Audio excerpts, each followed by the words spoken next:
अस्सलाम वालेकुम गाइस, बिस्मिल्लाहिर्रहमानिर्रहीम। उम्मीद है कि आप सब खैरियत से होंगे। Guys today we are going to discuss about the court advocacy. देखिए, कोर्ट एडवोकेसी क्या होता है। कोर्ट एडवोकेसी का मतलब होता है कि किस तरह जो एडवोकेट्स जो होते हैं वो कोर्ट के अंदर प्रोसीड करते हैं, किस तरह के केसेस या सूट्स को फाइल किया जाता है। So let's start. हम इस कोर्ट एडवोकेसी के इस लेक्चर के अंदर we are just going to discuss about the civil proceedings, not about the criminal.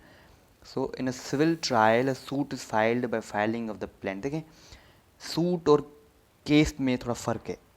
जब कोई, फॉर एग्जांपल मैं आपको बता दूं, जब कोई केस फाइल हो सिविल कोर्ट में, दैट्स कॉल्ड सूट।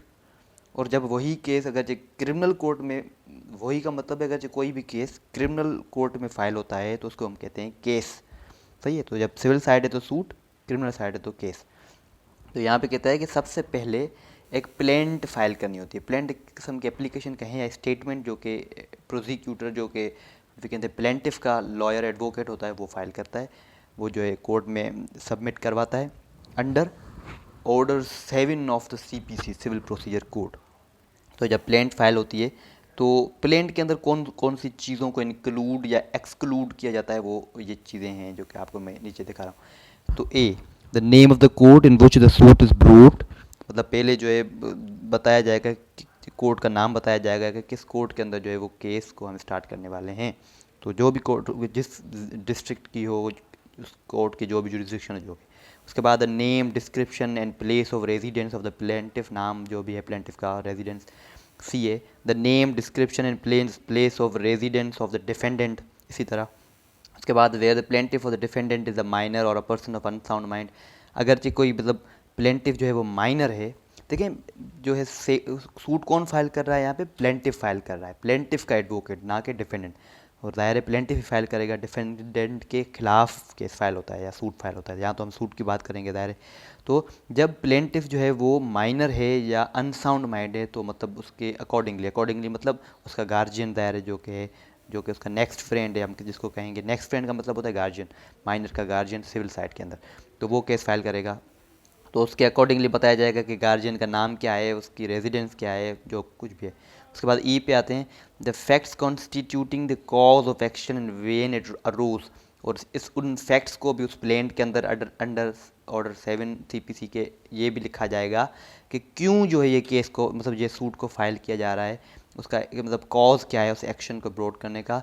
और ये बताया जाएगा कि वो जो है कब ये मसला हुआ है, जो भी मसला है। The facts showing that the court has jurisdiction. और ये भी बताएंगे कि कोर्ट की जुरिस्डिक्शन है और कोर्ट जो है सूट को सुन सकती है, प्रोसीडिंग को चला सकती है।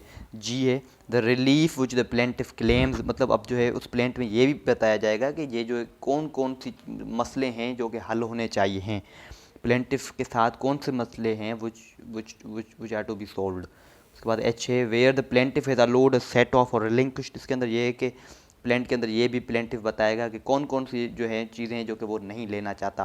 मतलब मसले तो बहुत सारे होंगे ज़ाहिर प्लेंटिफ के साथ, कुछ मसले वो सेट ऑफ कर देता है कि छोड़े, इन्हों को छोड़े, मगर ये जो मसले मेरे साथ हैं इन्हों को सॉल्व किया जाए।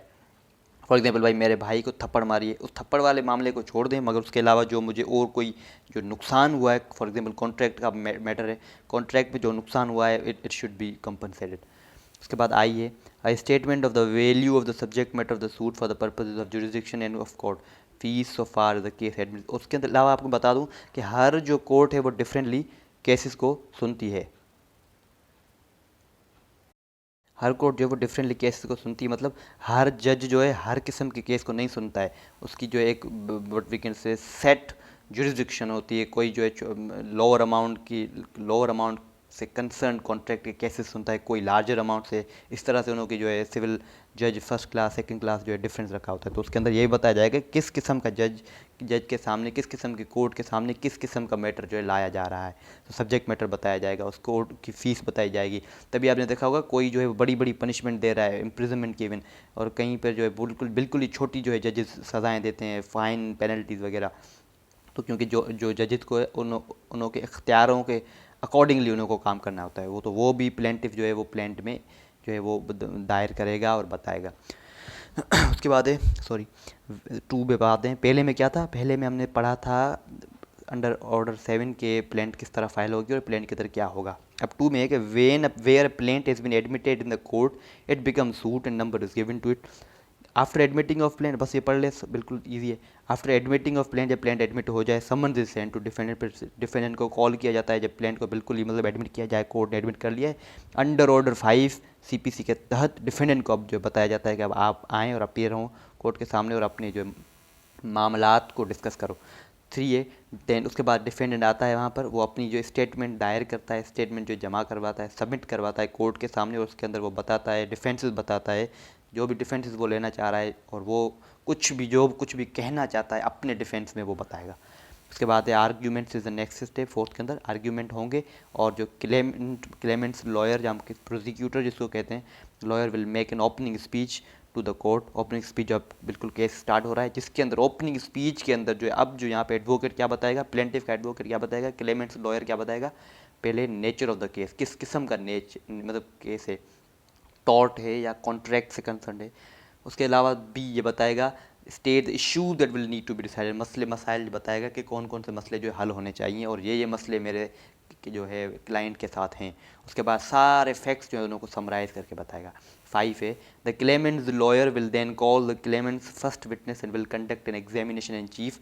अब जो है क्लेमेंट अपने ही मतलब क्लेमेंट्स जो लॉयर है, क्लेमेंट्स लॉयर वो जो है अपने ही एक सबूत गवाह को बुलाएगा और उससे एग्जामिनेशन इन चीफ जो है वो करेगा। Examination in chief, cross examination, re examination, ये सब चीज़ें इंशाल्लाह हम नेक्स्ट लेक्चर में डिस्कस करेंगे, इसमें नहीं, बस थोड़ा ओवरव्यू दे दूँ। एग्जामिनेशन इन चीफ में जो अपने लॉयर जो होता है, प्लेंटिफ का लॉयर होता है, क्लेमेंट्स लॉयर, वो अपने एविडेंस को बुलाता है, गवाह को बुलाता है, उससे कुछ क्वेश्चंस करता है। इसके अंदर लीडिंग क्वेश्चंस नहीं होते हैं। लीडिंग क्वेश्चंस मतलब बिल्कुल जिनका आंसर येस या नो में हो, इस तरह के क्वेश्चन नहीं पूछे जा सकते। फॉर एग्जांपल मैं आपसे पूछूं कि आपसे पूछूं भाई, did you see him last night, क्या आपने उसे देखा, तो इसका आंसर क्या होगा, हाँ या नहीं। तो इस तरह का क्वेश्चन नहीं पूछ सकता एग्जामिनेशन इन चीफ में क्लेमेंट्स लॉयर, क्योंकि यहाँ पे जो एक बिल्कुल एक एक्सप्लेनेशन देनी होती है जज को, और बिल्कुल एक केस की जो नेचर होती है बतानी होती है। उसके अलावा उसके बाद क्या होगा, जब एग्जामिनेशन चीफ हो चुका है तो उसके बाद डिफेंडेंट के लॉयर को मौका दिया जाएगा क्रॉस एग्जामाइन करने का। क्रॉस एग्जामाइन भी वो उसी सबूत की करेगा, उसी गवाह के खिलाफ क्रॉस एग्जामिनेशन होगी जिसके खिलाफ एग्जामिनेशन इन चीफ हुई है। इसका मतलब है अब यहाँ पे जो सबूत है ये उसी का, किसका सबूत है, गवाह किसका है, क्लेमेंट्स लॉयर का, क्लेमेंट साइड का, प्लेंटिफ साइड का, पार्टी 1 का। तो यहाँ पर क्रॉस एग्जामिनेशन होगी, यहाँ पे लीडिंग क्वेश्चन पूछे जा सकते हैं बिल्कुल ही। उसके बाद जो है जब क्रॉस एग्जामिनेशन हो गई है, जिसके अंदर जो है बिल्कुल जो गवाह को शेक किया गया है, बिल्कुल जो गवाहों को जो है बिल्कुल चेंज किया गया है, उसके सबूतों को चेंज किया गया है, तो अब जो है फिर से उसी क्लेमेंट जो लॉयर है उसको एक मौका दिया जाएगा कि वो री एग्जामिनेशन भी कर सकता है, तो चाहे उसकी मर्ज़ी है करे या ना करे। उसके बाद लास्ट में the claimant's lawyer will then call any further witness and the process will be repeated. उसके अलावा जो क्लेमेंट का लॉयर वो अपने और भी गवाहों को बुला सकता है, और इसी तरह ये कॉन्सेप्ट, ये जो प्रोसीजर है वो फॉलो होगा।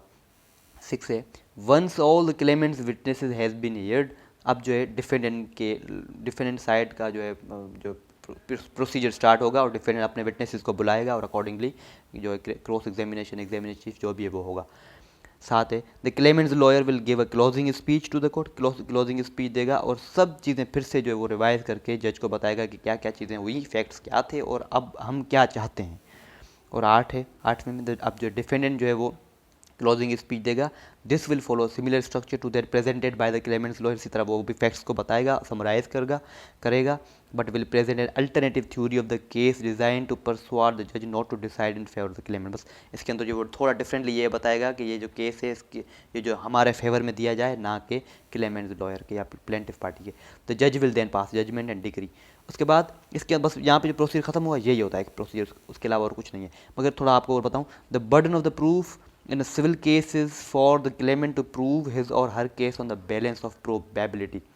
मतलब यहाँ पे बैलेंस ऑफ प्रोबेबिलिटी पे जो केस डिपेंड करता है, देखा जाएगा कि हाँ वाकई में इतना बड़ा नुकसान हुआ है या नहीं, क्या मसला है, या जो मसला वाकई प्लेंटिफ से कंसर्न है या नहीं, तो ये सब चीज़ें देखी जाएंगी। उसके अलावा और बर्डन ऑफ प्रूफ जो है वो किस पे होता है, क्लेमेंट पे। उन सबको जो है उस क्लेमेंट को जो पूरा जो है अपना पूरा जो एक्सप्लेनेशन देनी होती है।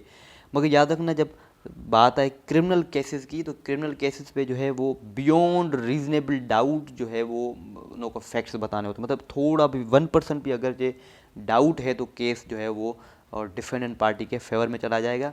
इसी वजह से आप देखें फांस जो व्हाट से डेथ पेनल्टी दी जाती है, वो कोशिश करते हैं जज के बताया जाए डेथ पेनल्टी से डेथ पेनल्टी ना दी जाए, क्योंकि इसका मेन रीज़न ये है कि रीज़न ना कहें, हम कहें कि इसके अंदर जो है डाउट की जो कोई गुंजाइश ही नहीं है।